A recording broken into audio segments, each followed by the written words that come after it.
This camp is home to 25 to 30,000 refugees. Most of them have fled the battle against the Islamic State's so-called caliphate. To one side, there is a special section fenced off from the rest and watched closely by Kurdish soldiers. Here, everyone is searched, even the children.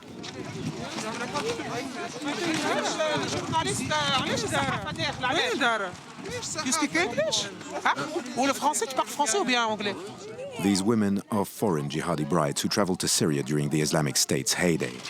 They fled or surrendered in the last phases of battle.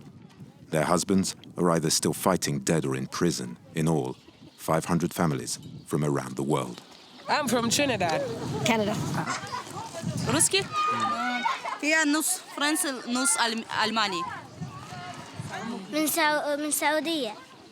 I'm Brazilian from Germany. Yes, I'm German. I have German passport still with me. These women are not allowed to leave the camp or have telephones. Are they refugees or prisoners? Their legal situation is unclear. They all complain about life in the camp. On peut pas dire que ça va bien. Tu vois qu'on est comme des chiens. Les chiens mieux que nous, non? Vivre ici, il n'y a pas. C'est les chiens comme... je vais te montrer les toilettes.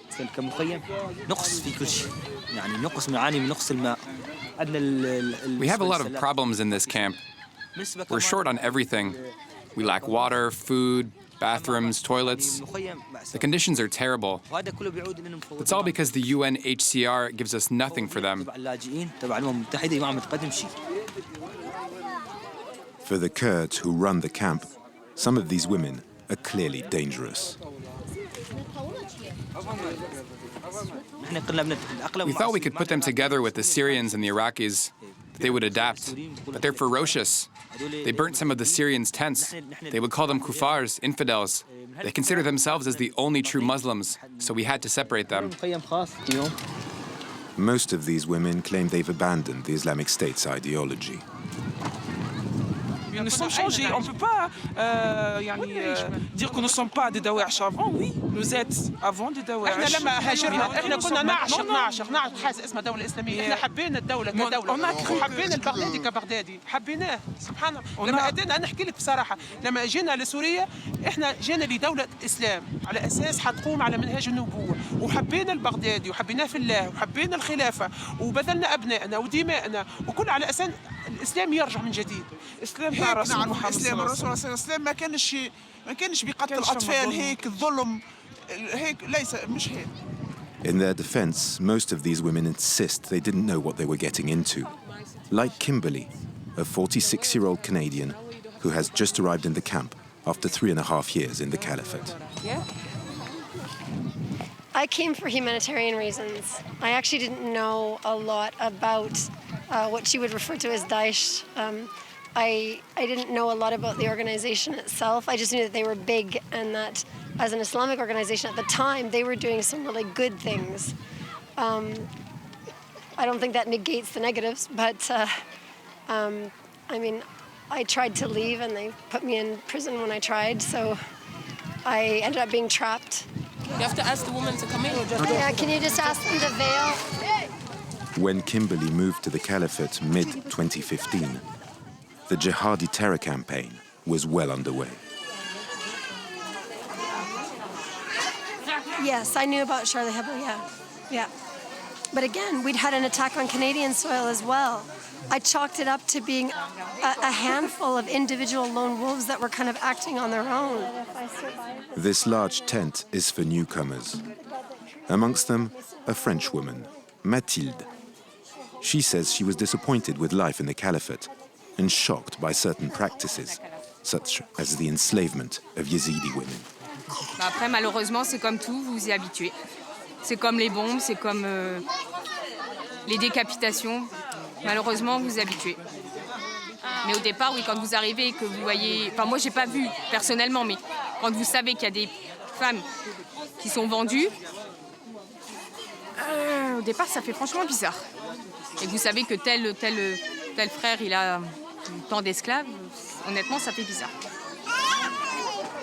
Their husbands fought a brutal battle against the Kurds. To these women, decent treatment by their new jailers comes as a surprise. Je m'attendais à pire de ce côté-là, mais non, franchement, ça va. Il n'y a pas de violence, ils nous parlent gentiment. Quand on demande quelque chose, par exemple, pour aller aux toilettes, tout ça, il n'y a pas de souci. Donc non, ça va. Ce côté-là, ça va.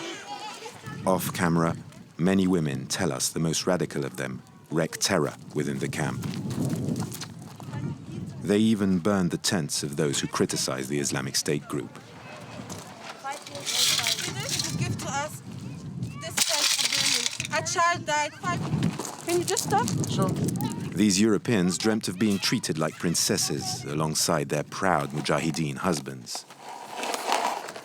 Now, they're afraid they might have to spend years under these tents and want to be repatriated. I don't even have Google to research what I do by my child because he's coughing blood now. Khadija has been waiting here for over a year. Now, she would do anything to return to Germany. I did a mistake. I came here. My children are here. If I have to sit 20 years in prison and I have to pay for it, even the money for that I stay in prison, I would go 30 years in prison. Really, the life here is psychological, more a test than Guantanamo. Nous sommes des êtres humains. Une fois, on fait des choses justes. Une fois, on fait des choses pas justes. Alors, on a fait des choses pas justes. Et on regrette. On regrette, non? Et alors, la punition doit être toute la vie ou quoi? The problem is their intentions. They tell us what we want to hear, but we have no idea about what they really think. That's a problem that must be addressed by experts. When they gave themselves up, some of them told us the Islamic State group briefed them, telling them, surrender, go back home to your countries, get your strength back, and we will start again. The Kurds are overwhelmed with these jihadi brides and their children. They have sacrificed a lot in the battle against the Islamic State and say they are tired of working as jailers for their Western allies. They are now calling upon the countries of origin to take responsibility.